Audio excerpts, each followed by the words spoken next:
Alô, boa noite. Aqui estamos nesses momentos circunstanciais em que a presença física não é possível, mas utilizando os recursos da tecnologia, a gente leva a mensagem de Jesus para todos aqueles que se predisponham a ouvi-la.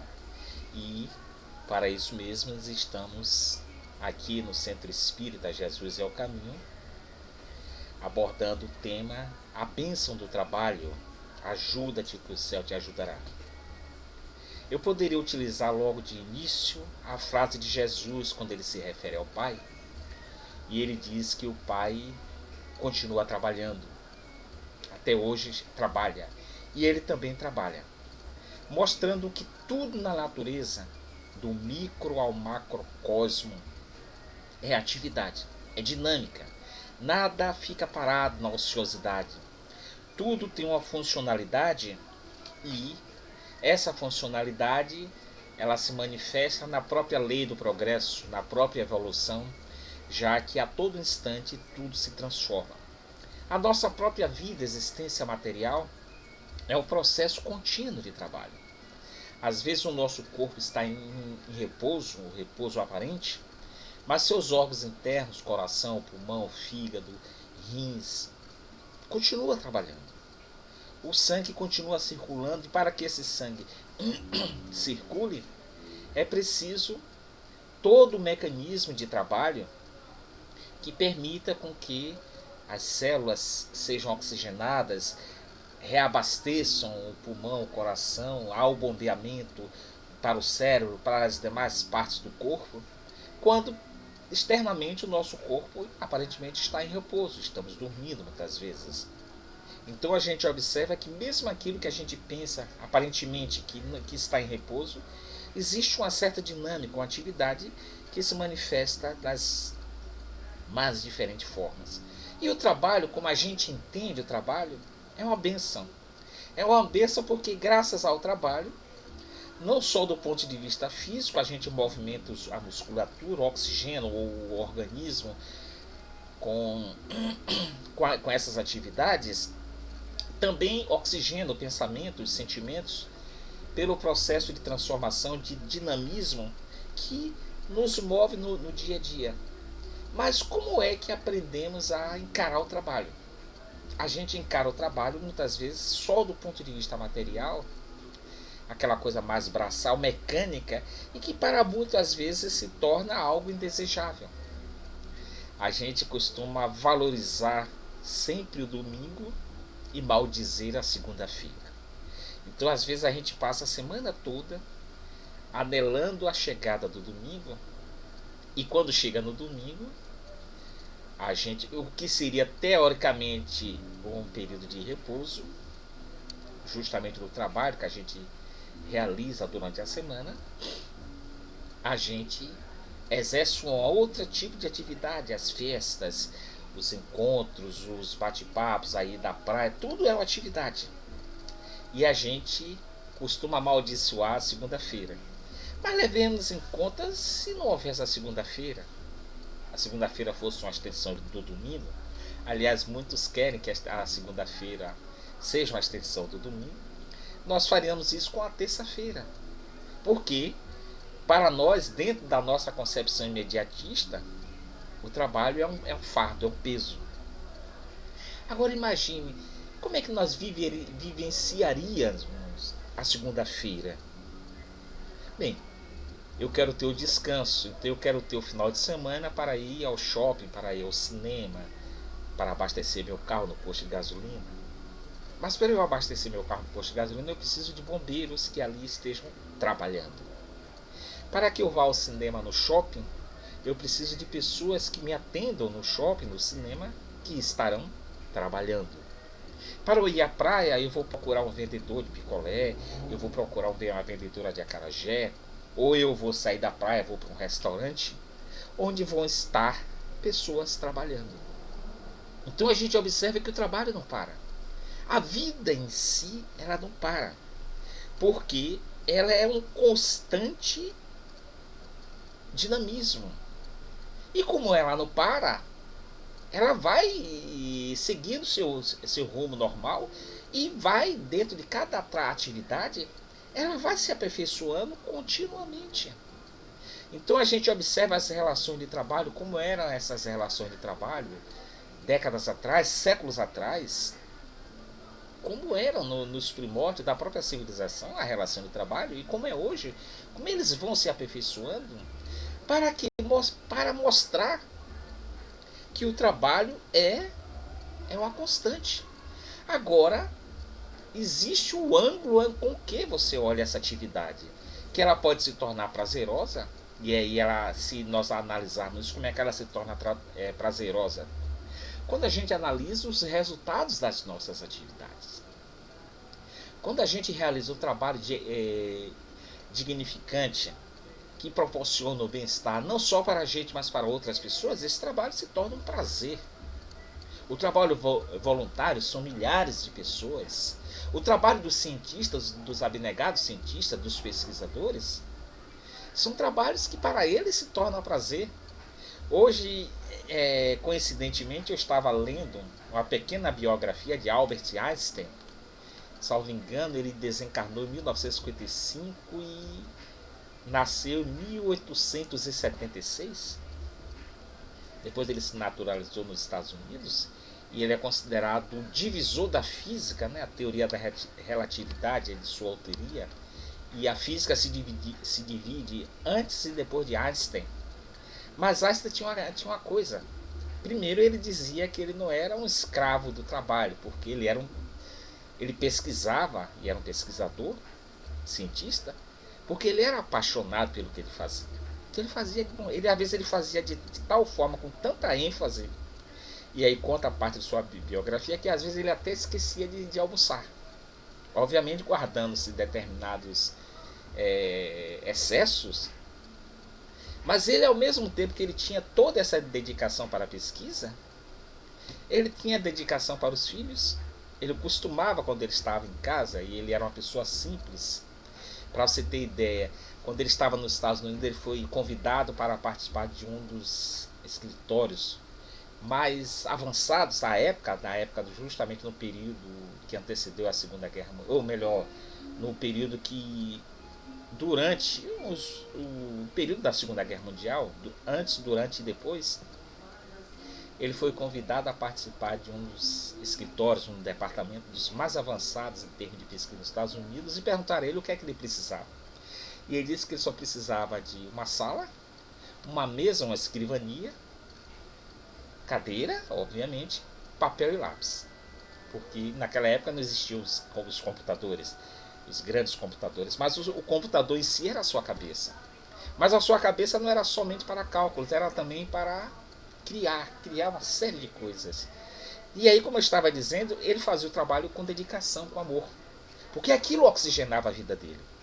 Mas nem por isso ele deixava de exercer outras atividades, porque ele era um ser que fazia parte de um contexto social da época. Então, às vezes, quando ele estava em casa, e ele foi casado 2 vezes, mas ele relata nessa biografia com a primeira mulher, quando ela estava muito ocupada, ele parava o que ele estava fazendo e ia se dedicar a cuidar dos filhos, inclusive fazer as suas tarefas de escola. Então, mas ele fazia tudo isso com dedicação, porque para ele não era um fardo.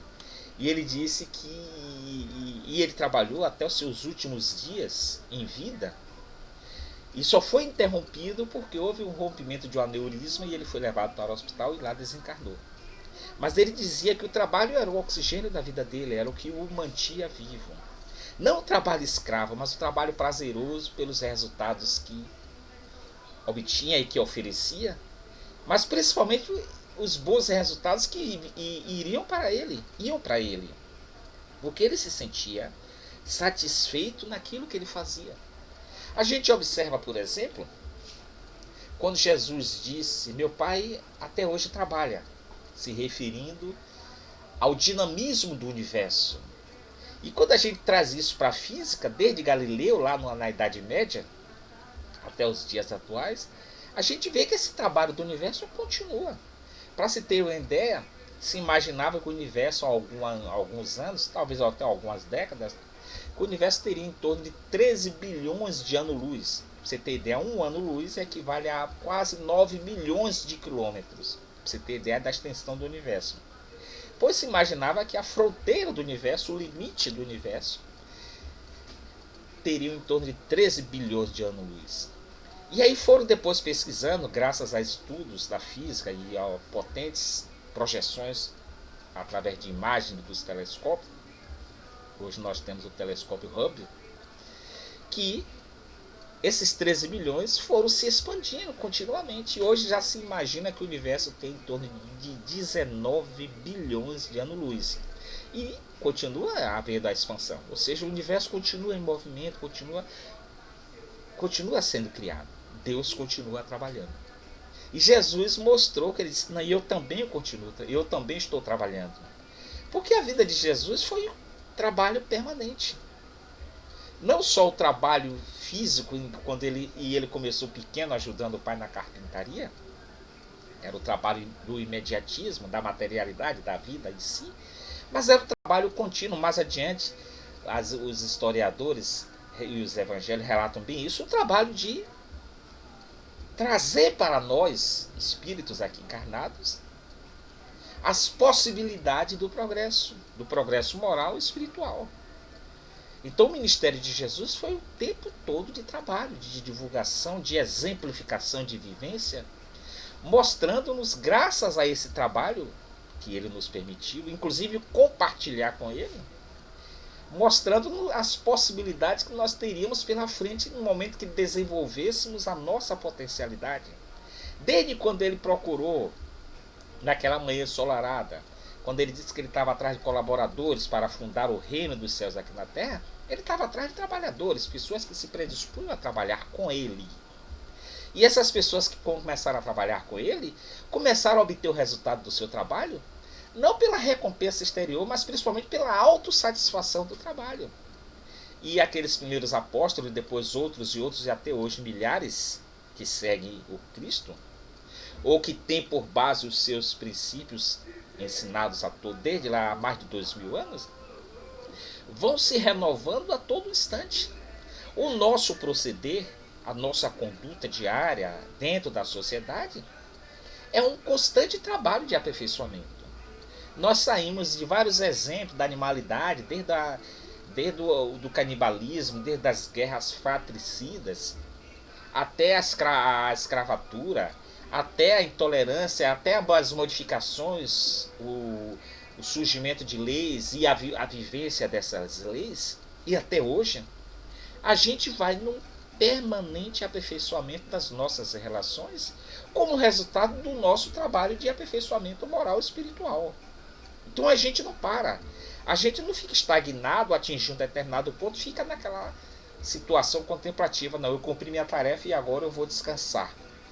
Há alguns filósofos que dizem que o descanso, na verdade, não é a parada. O descanso é a mudança de atividades, que pode ser, inclusive, a mudança de atividade mental.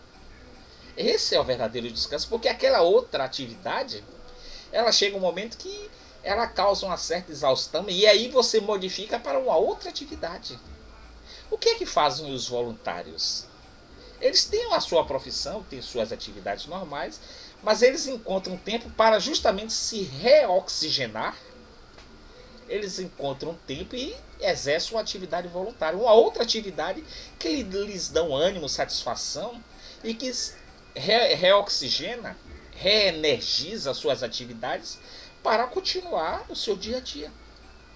O que é que fazem os bons espíritos? Esses que a gente está o tempo todo rogando a eles que nos auxiliem, que nos acompanhem, que nos inspirem, que compartilhem conosco a sua luminosidade. Eles estão trabalhando. O trabalho caridoso, o trabalho da caridade, do auxílio àqueles mais necessitados, como nós, é um trabalho constante, é um trabalho voluntário, que eles fazem de boa vontade. Porque o primeiro resultado desses benefícios são para eles. Eles se sentem satisfeitos, felizes, quando nos oferecem elementos, ferramentas, e nós as aproveitamos para utilizar no nosso benefício. Então, quando eles nos auxiliam e a gente aceita esse auxílio e coloca em prática esses elementos que eles nos fornecem, eles são os primeiros beneficiados com a satisfação da tarefa cumprida. E vocês pensam que depois disso eles param? Não, eles continuam cada vez mais auxiliando. Como dizia Francisco de Assis, porque como eles têm o amor como essência, quanto mais amam, mais eles sentem a necessidade de amar. A gente observa o próprio Mestre Jesus. Em todos aqueles momentos, enquanto ele esteve fisicamente entre nós, a sua atividade foi de sempre enfrentando desafios, enfrentando obstáculos. Mas a cada obstáculo, e o obstáculo maior era o da incompreensão, da nossa ignorância, cada obstáculo que ele enfrentava, ele se sentia mais compelido a nos esclarecer. E foi, mesmo naquele momento quando ele estava sendo crucificado, ele disse, não, eles não sabem, eles ainda estão na ignorância, por isso eles não sabem o que fazem. E aí pede ao Pai, né, que nos perdoe justamente pela nossa ignorância. Mas ele não parou ali.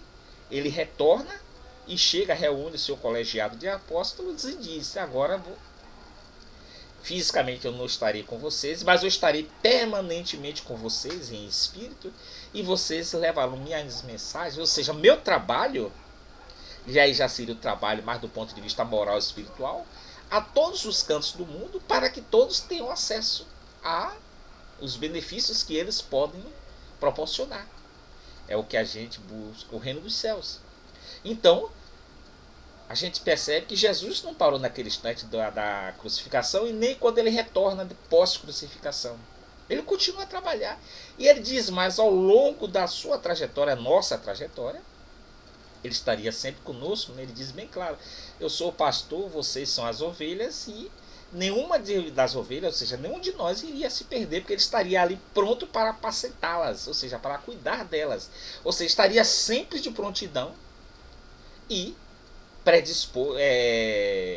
predisposto a nos ajudar, mesmo quando nós não percebemos, ou não percebíamos, ou ainda não estamos percebendo essa possibilidade do auxílio constante. E ele disse que quando, à medida que nós fôssemos nos esclarecendo, eles iam proporcionando o descortinamento do conhecimento, e que mais tarde mandaria o Consolador, que veio na forma desse descortinamento amplo que foi o Espiritismo, mostrando-nos outras possibilidades, outras dimensões do conhecimento e, consequentemente, outro dinamismo do trabalho. Então a gente consegue, ou a gente concebe, ainda preso ao nosso imediatismo da materialidade, a gente concebe o trabalho ainda como um fardo, quando na verdade é uma bênção. Mas é uma bênção que requer cooperação de todos. Desde a cooperação do alto, né? Quando Jesus diz, faça a tua parte que o céu vai te ajudar, que o céu te ajudará. Ou seja, sempre que você estiver disposto, há trabalho a realizar. Se diz no popular, diz que quando o trabalhador está a posto, o trabalho está ali. É só ele querer.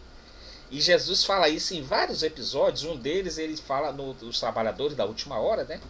Quando ele cita, aí eu não vou citar aqui em si a parábola, mas em síntese ela diz o seguinte: não importa o horário que você vá, às vezes porque você pode ter uma série de impedimentos que você não pode comparecer na primeira hora. E ele fala isso no sentido figurado do próprio nível evolutivo da humanidade. Mas quando nós já adquirimos o conhecimento e sempre estivermos dispostos a trabalhar, a sua recompensa pelo trabalho que você fizer será a mesma que caso você tivesse feito antes. É por isso que eles chamam os trabalhadores da última hora, que têm o mesmo peso daqueles que trabalharam antes. A diferença é que aqueles que trabalharam antes obtiveram o conhecimento primeiro, mas aqueles outros que obtiveram o conhecimento depois também estavam dispostos a trabalhar. Por isso eles são bem acolhidos na parábola por aquele senhor dono da vinha que estava procurando trabalhadores que realmente quisessem trabalhar. E ele fala que aqueles trabalhadores da 11ª hora também mereceriam o salário pelas suas atividades realizadas, porque eles estavam predispostos a realizar. Na nossa trajetória de vida, quantas vezes nós ficamos esperando, ou melhor, ficamos esperando a oportunidade do trabalho? E o trabalho vai surgindo à medida em que vamos nos aperfeiçoando no nosso próprio conhecimento e aprendendo a utilizar as ferramentas que a vida nos coloca à disposição.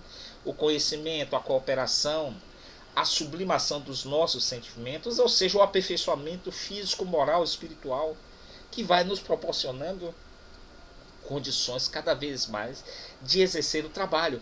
Antes, unicamente o trabalho mecânico, o trabalho braçal.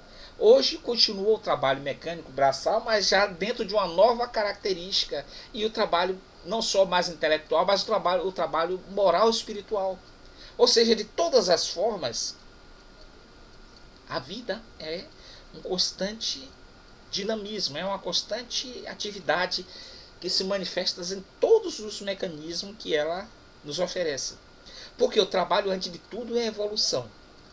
Eu lembro bem de uma história que conta umas histórias sobre mitologia grega, que fala que Hércules estava se queixando porque ele dizia assim, poxa, e ele se referia aos outros deuses, né, aos semideuses, ele dizia, poxa, os outros todos não fazem tanta coisa e eu estou sempre trabalhando. E eu não tenho os benefícios que os outros têm. E aí ele estava assim meio amargurado, se queixando, né? E foi caminhando por uma estrada. Ele disse, mas eu tenho que continuar trabalhando, né? Porque essa é minha sina. Mas havia uma certa insatisfação. Aí disse que ele foi caminhando por uma estrada e chegou numa bifurcação, à direita ou à esquerda. Ele disse, e agora? Por onde é que eu vou? Aí quando ele estava assim parado, aí veio de cada um dos lados da bifurcação duas mulheres bem lindas, vieram sorrindo em sua direção. Uma delas vinha trazendo, estava bem vestida, com cabelos longos, roupas claras, e ela vinha por uma estrada cheia de flores, de árvores, de pássaros cantando, uma estrada plana. E ela chegou perto dele e aí ele disse, ela fez, olhe, por que você não segue por essa estrada? Você vê que ela não tem obstáculos, ela é toda plana. Só que Hércules antes tinha divisado um monte azul, era onde ele deveria chegar, que seria uma espécie de ponto final da sua caminhada. Era aquele monte azul, todo azulado, que ele dava o nome lá, que eu não lembro bem aqui qual era. Era como se fosse uma espécie de céu, onde ele deveria chegar. E ele estava justamente na dúvida de qual caminho ele deveria seguir para atingir esse monte azul, azulado lá adiante, e que havia agora essas duas estradas. E essa moça fez, nessa minha estrada tem tudo isso, tem flores, tem prazeres, você não vai se cansar, você não vai precisar trabalhar. Você nem precisa fazer qualquer tipo de esforço. E aí ele fez assim, e como é seu nome? Ela fez, meu nome é Prazer. Aí enquanto ele estava assim conversando, veio na outra estrada, viu uma outra mulher também tão linda quanto a primeira. Só que quando ele olhou a estrada, não tinha as flores, não tinha a beleza dos pássaros, não tinha as cores em si. E era cheio de ondulações, tudo. Mas a moça também era tão linda quanto a primeira. E aí ela se aproximou dele e fez, olha, você segue por essa estrada aqui, ela tem obstáculos, ela tem subidas íngremes, não é plana, você vai ter que fazer esforço. Agora ela vai te levar de uma forma mais rápida ao Monte Azul, com o qual você tem que chegar. Só que cada obstáculo que você fizer, você vai ter que fazer o esforço para conquistá-lo e ultrapassá-lo. Você não vai ter amigos, porque se você quiser ter amigos, você vai ter que conquistá-los. Você não vai ter amores, prazeres fortuitos. Se você quiser amores, os prazeres, você vai ter que amar primeiro para entender e fazer jus a esses benefícios. Enfim, eu te ofereço essa estrada, esse caminho. E ele perguntou a ela, como é seu nome? Ela fez, meu nome é Trabalho, ou você pode me chamar de Virtude. E aí Hércules pensou bem, olhou uma para outra e disse, eu vou ficar com você, Virtude, Trabalho. Porque tudo que eu preciso fazer, eu tenho que fazer. Tudo que eu preciso receber, eu tenho que fazer por merecer. E aí seguiu, conta a história que Hércules seguiu pelo caminho tortuoso, mas que o levou mais rápido ao Monte Azul com o qual ele tinha que chegar. E aí ele foi vencendo todos os obstáculos, e aí quando chegou lá se deparou com a beleza infinita do local que ele precisava chegar. A gente observa, alguns de vocês já devem ter subido algum morro, não precisa ser necessariamente uma montanha, mas uma ladeira para ver uma vista fantástica. Quem viajou para a Chapada Diamantina, quem já viajou para outros locais, às vezes tem que subir ladeiras íngremes. Às vezes alguém diz assim, olha, tem na Chapada Diamantina, por exemplo, tem a Cachoeira da Fumaça, tem o Lago Encantado, chamado o Poço Azul. Para se chegar a esses locais, você tem que enfrentar uma série de obstáculos. Tanto é que às vezes precisa de guias, necessariamente precisa de guias, porque senão você vai se perder. Porque são trilhas, são matas fechadas, são subidas íngremes. Mas observe, eu já tive experiência de subir morros nessas minhas viagens pelo interior da Bahia. E a gente observa que a gente sobe o morro. A gente vê as peregrinações de Monte Santo no interior da Bahia. Ou em outras cidades onde tem essas peregrinações religiosas. As pessoas fazem verdadeiros esforços para subir um morro. Mas em compensação, porque lá em cima elas imaginam que vão encontrar a graça, a satisfação. E até do ponto de vista da natureza, é lá do alto que você vai descortinar todo o vale. As melhores vistas. A gente observa que quando você sobe um cume, qualquer que seja a altura que você possa subir, é do alto que você vê as melhores belezas. Mas para você ver aquelas melhores belezas, é preciso muito trabalho para isso. Se você ficar no plano sem fazer tipo de qualquer esforço, ficar na superfície sem ladeiras, sem montes, sem obstáculos, você só vai ver mesmo a beleza ao nível do chão. Você não vai ter amplitude de enxergar a beleza na sua plenitude. Porque você não vai ter vistas, não vai ter ângulo para isso. Para que você possa descortinar todo o vale, os rios, como ela diz aqui na lenda de Hércules. Para que você possa atingir o Monte Azul, no caso referente a Hércules, é preciso que você passe por estradas com obstáculos, trilhas, cachoeiras, matas fechadas, subidas íngremes. E aí quando você chega lá em cima, no caso da subida do morro, você diz assim, valeu a pena eu estar aqui. Eu estou cansado, mas essa vista é fantástica. Se eu ficasse na superfície, lá na planície, eu não teria oportunidade de ver essas vistas. Na nossa ascensão moral espiritual, a gente tem que deixar a planície e escalar o planalto. Porque à medida que você vai subindo o planalto, o morro, você vai vendo cada vez mais a extensão da planície, as belezas que ela possui. Do ponto de vista moral e espiritual, cada vez que você vai sublimando os seus sentimentos, modificando suas atitudes, vai ser cada vez mais necessário esforço, trabalho para que possa superá-las. E aí você, depois que faz o esforço de superar o egoísmo, a inveja, a intolerância, a arrogância, o orgulho, você vai dizer, com todo o esforço que eu fiz, valeu a pena. Porque hoje eu tirei um fardo que pesava sobre minha consciência e hoje eu me sinto bem melhor. E aí você vai perceber que aquele trabalho que aparentemente era algo chato, que era um fardo, que era um peso, na verdade te levou a locais muito mais belos do que antes. Ao seu estado de tranquilidade da alma, a sua consciência do dever cumprido, a sua harmonia consigo mesmo e com o próximo, com o ambiente no qual você está inserido.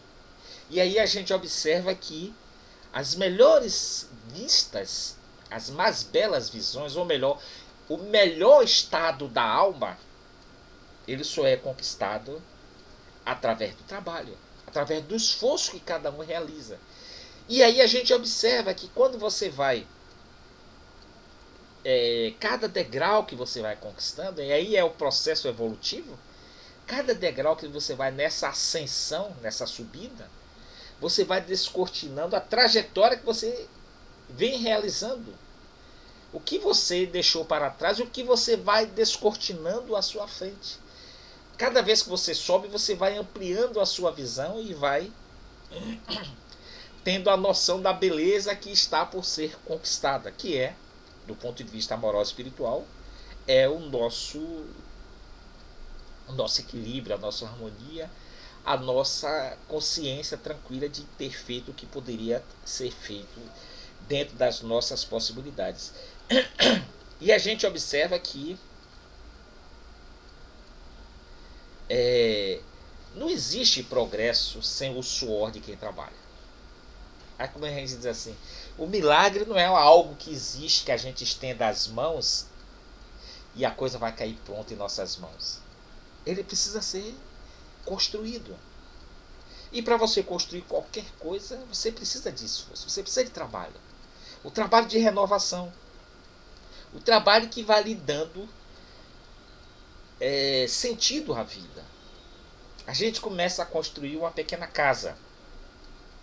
E a gente começa dos alicerces. O trabalho, às vezes, que não aparece, o da fundação dessa casa. Então a gente vai, cava os buracos, faz os alicerces todos. E ele não aparece para o mundo exterior. Mas cada buraco que você implanta os alicerces dessa construção, e quando você termina essa parte da fundação, o exterior possa ser que não esteja vendo o resultado do seu trabalho, porque ele ainda não aflorou a superfície. Mas você já se sente satisfeito porque você já iniciou uma atividade para o empreendimento novo.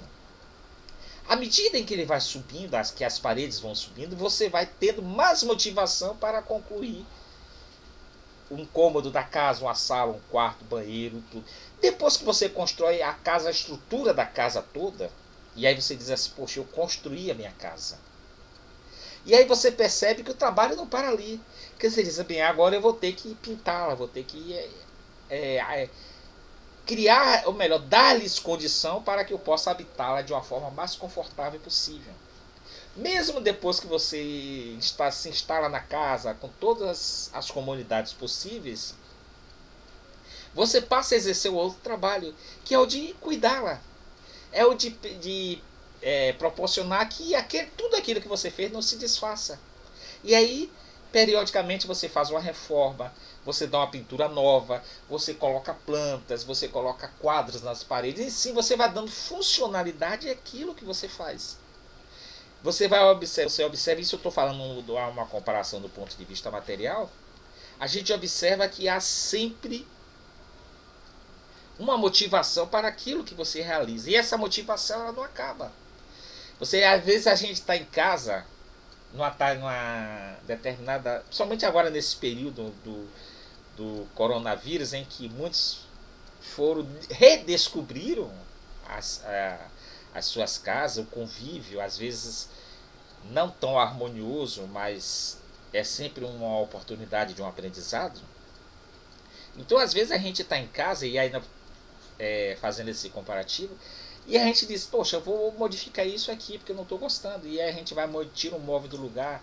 Às vezes a casa está toda arrumada, mas a gente diz, olha, eu preciso varrê-la, porque eu quero ela bem limpa.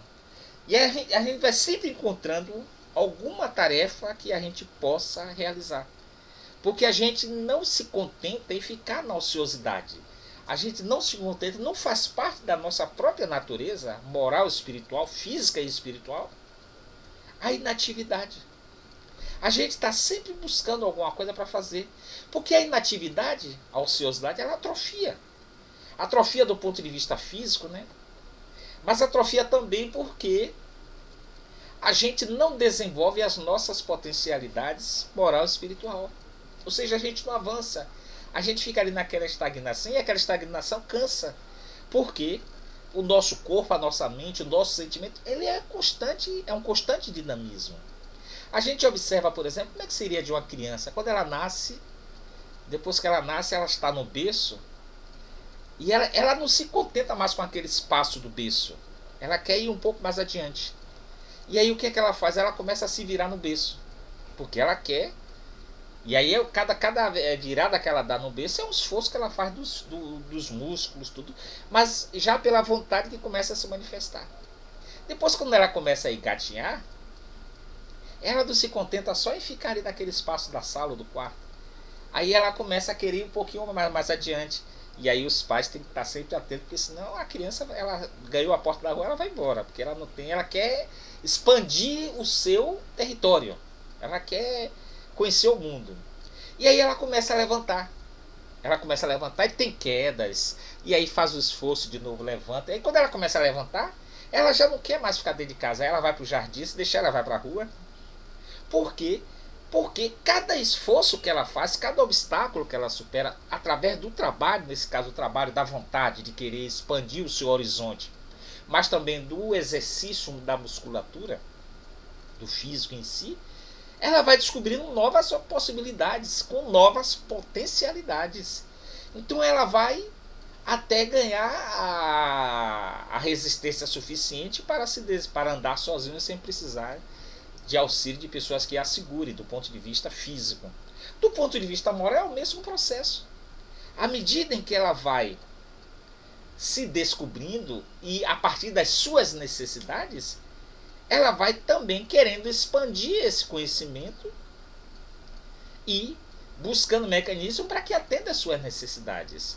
Então ela vai se esforçando, ela vai questionando, ela vai buscando o auxílio e vai tendo o auxílio para que ela possa se expandir. Tudo isso é trabalho. Tudo isso é contra a ociosidade que a gente diz que seria uma coisa benéfica. Na verdade, o que é que ela está fazendo? Ela desde a infância, ela cansou de ficar no berço. Então aquilo já não serviu mais. Ficou cansada de ficar no berço. E aí o que é que ela faz? Em vez de ela simplesmente descansar e ficar ali no berço sem fazer esforço, ela busca outra atividade. Bem, o berço agora já não serve mais. Então agora eu quero ir para o chão, quero engatear. Depois que ela engatear na sala ou no quarto, ela diz, poxa, o quarto agora me cansou. Eu tenho que mudar de atividade. Aí ela vai fazer um outro esforço, um outro trabalho para buscar andar pela casa, pelo jardim, ver outros cômodos, ver a rua e por aí vai. Nos nossos relacionamentos, nos nossos aperfeiçoamentos moral e espiritual, o processo é mais ou menos, em síntese, é o mesmo. A gente não se contenta mais hoje em sermos o que fomos até ontem. A gente quer ir um pouco mais além para o amanhã. Aí no presente, e o presente é o resultado do ontem, mas que já não nos satisfaz, porque a gente descobre que pode avançar mais, é a nossa necessidade que nos impele a isso, a gente diz, eu não vou descansar aqui em tudo que eu já obtive. Todas as minhas experiências, conquistas e quedas já me chegaram aqui no presente. Mas isso eu não vou. Não adianta eu ficar aqui, parar e descansar e ficar na contemplação de tudo que eu já conquistei, quando eu sei, eu sinto que eu posso conquistar mais. Ou seja, eu posso avançar mais. E aí o que é que eu faço? Em vez de eu ficar na ociosidade físico, mental, espiritual do presente, eu começo a trabalhar do presente para chegar ao futuro. E aí eu vou me esforçar no atual momento, ou seja, no momento presente, porque eu descobri, eu sinto em mim, eu descobri que eu tenho potencial para chegar mais adiante. E aí eu vou mudar de atividade, ou seja, eu vou aperfeiçoar tudo aquilo que eu já obtive, que eu já conquistei. E em cima disso, desses alicerces, eu vou construir coisa nova. O ato de construção de coisa nova é o trabalho. É o resultado do esforço contínuo. Olhe bem o que diz o Livro dos Espíritos na lei do trabalho. Na primeira pergunta da lei do trabalho, que é o capítulo 3 das leis morais, ele diz assim, pergunta 674, a necessidade do trabalho é uma lei da natureza? E a resposta dos espíritos é, o trabalho é uma lei natural, por isso mesmo é uma necessidade, e a civilização obriga o homem a trabalhar mais porque aumenta suas necessidades e seus prazeres. Então eu tenho necessidade de evoluir, porque cada passo que eu dou na evolução, e para eu dar o passo eu tenho que exercer a vontade e fazer o esforço de andar, tanto do ponto de vista material quanto do ponto de vista figurativo, eu tenho que me esforçar. Quando eu me esforço e dou esse passo, eu descubro um novo patamar de felicidade, como ele diz aqui, de prazer. E aí ele complementa a pergunta: não se deve entender pelo trabalho senão as ocupações materiais? Aquilo que eu falei, que a gente hoje, a gente ainda consegue o trabalho como fardo e a gente bendiz o domingo e amaldiçoa a segunda-feira, levando-se em conta que a gente só chega ao domingo no descanso se tivermos a segunda-feira. Ele diz não. O espírito trabalha como o corpo. Toda ocupação útil é um trabalho. E ele fecha nessas três perguntas iniciais da lei do trabalho, ele diz: por que o trabalho é imposto ao homem? Ou seja, por que nós temos necessidade de trabalhar? E a resposta é uma consequência de sua natureza corporal. É uma expiação e, ao mesmo tempo, um meio de aperfeiçoar sua inteligência. É expiação quando a gente olha do ponto de vista imediatista, sem analisar os benefícios que aquele esforço nos traz. A criança, quando ela começa a engatear, ela faz o esforço para se levantar. Mas quando ela se levanta, muitas vezes ela cai e a queda e ela chora, porque a queda pode doer, pode machucar. E aí, nesse ponto aí, esse esforço que ela fez vamos dizer assim, é chato, dói. Mas ela não para, ela não fica estacionada naquela dor, naquela queda, porque ela sabe ela tem que superar essa queda, porque ela andando é muito mais prazeroso do que ela ficar engateando.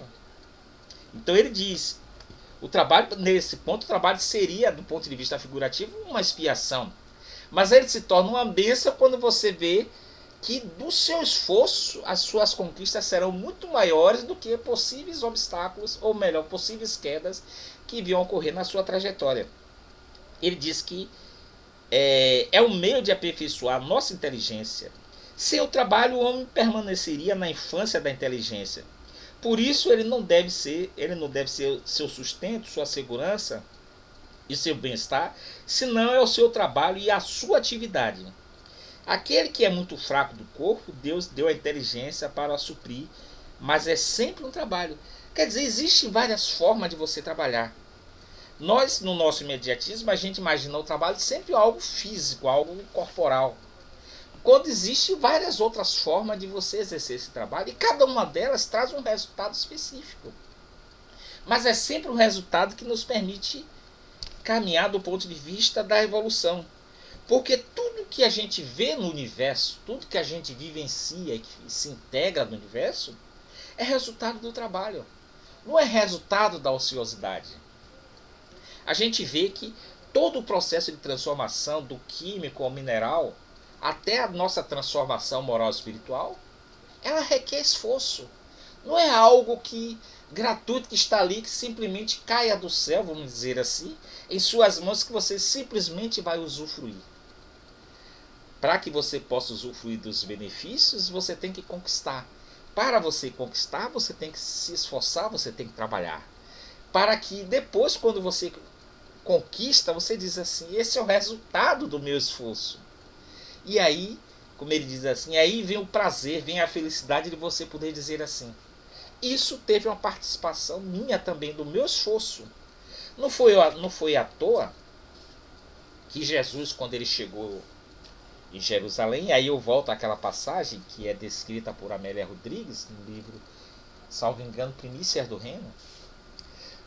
Quando ele chegou e naquela manhã, e a primeira coisa quando perguntaram a ele, ele disse: eu estou atrás de pessoas homens de boa vontade, que me ajudem a fundar o reino dos céus aqui na terra.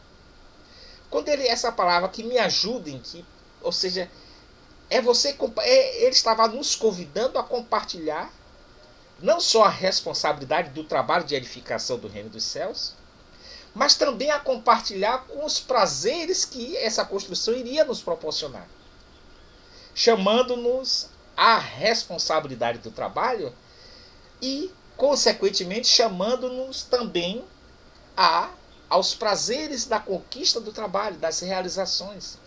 E é por isso que a gente vai se esforçando cada dia que passa nessa nossa trajetória evolutiva para trabalhar. Não trabalhar para o outro em si, ou trabalhar para o exterior. O exterior é consequência do nosso trabalho interior. As conquistas que a gente almeja, elas chegam justamente quando olhamos o resultado dos nossos esforços, por maior ou menor que seja, mas aqueles esforços, aquele trabalho dentro das nossas possibilidades, e a gente faz como Santo Agostinho diz assim, quando termina o dia, diz assim: será que eu fiz tudo que estava ao meu alcance? Se eu fiz tudo, eu vou querer. Aí a gente automaticamente vai querer fazer mais, porque ele lhe deu prazer. E se a gente não fez o que estava dentro das nossas possibilidades, a gente pede ao Pai que nos dê novas oportunidades para que continuemos aquele trabalho que vai nos rejuvenescer, nos reoxigenar e vai nos dar a felicidade. Por isso, Jesus disse que o Pai continua a trabalhar até hoje e ele também continua a trabalhar. E nós, como seus discípulos, nós, dentro das nossas possibilidades, continuaremos a trabalhar para o engrandecimento não só da nossa sociedade como um todo, mas o engrandecimento de cada um individualmente. Porque o trabalho, muito mais do que um fardo, do que um peso, é uma benção. É o caminho para a felicidade. Muito obrigado e que Jesus nos abençoe.